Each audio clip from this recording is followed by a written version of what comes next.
भारतामध्ये सर्व ठिकाणी डॉक्टर बाबासाहेब आंबेडकर जयंती डॉक्टर बाबासाहेब आंबेडकरांच्या चरणावरती नतमस्तक होतो, बाबासाहेबांचा आशीर्वाद घेतो आणि बाबासाहेबांच्या चरणी नतमस्तक होऊन प्रार्थना करतो की समाजाची सेवा आणि समाजाला मान सन्मान द्यायचं काम माझ्या हातून घडो, एवढा तुमचा आशीर्वाद माझ्या डोक्यावरती राहो।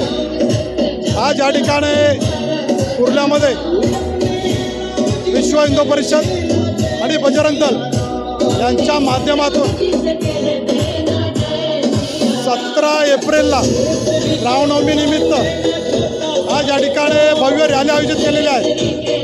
या रॅलीमध्ये सर्व रामभक्त आपल्या भक्तीने, आपल्या शक्तीने या ठिकाणी सर्व आपली भक्ती प्रभू रामचंद्राच्या चरणी नतमस्तक होण्यासाठी या ठिकाणी उपस्थित राहिलेले आहेत।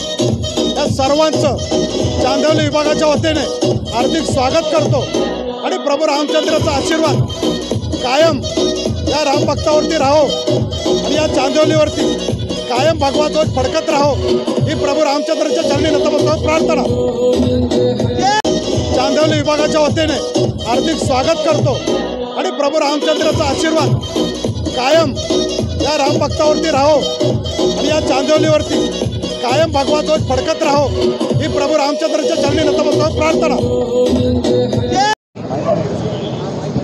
सर, क्या कहेंगे? सन त्यौहार का मौका और लोकसभा का इलेक्शन भी और काफ़ी बंदोबस्त रहा पुलिस का, रामनवमी का मौका रहा, गुड़ी पड़वा, पुलिस रात दिन मेहनत कर रही है और आज रामनवमी में इतनी पुलिस और इतना बंदोबस्त रहा और काफ़ी अच्छा माहौल रहा, क्या कहेंगे इस बारे में?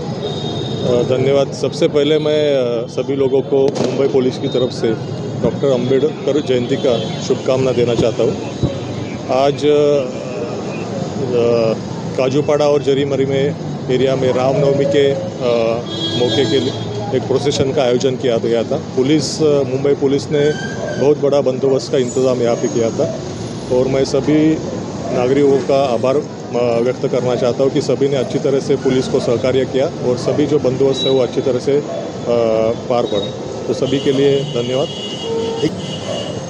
सभी त्यौहार सभी समुदाय के लोग एक साथ आके अच्छी तरह से बनाए तो सभी के लिए अच्छा है और पुलिस को यही चाहते हैं कि सभी लोग अच्छी तरह से अपने सभी उत्सव मनाएं, शांतता रखें, एक भावना से और भाईचारे के भावना से शांति से रहे। तो इसलिए सभी को मेरे तरफ से, मुंबई पुलिस की तरफ से सभी को त्यौहार का शुभकामनाएं। धन्यवाद। धन्यवाद सर, थैंक यू।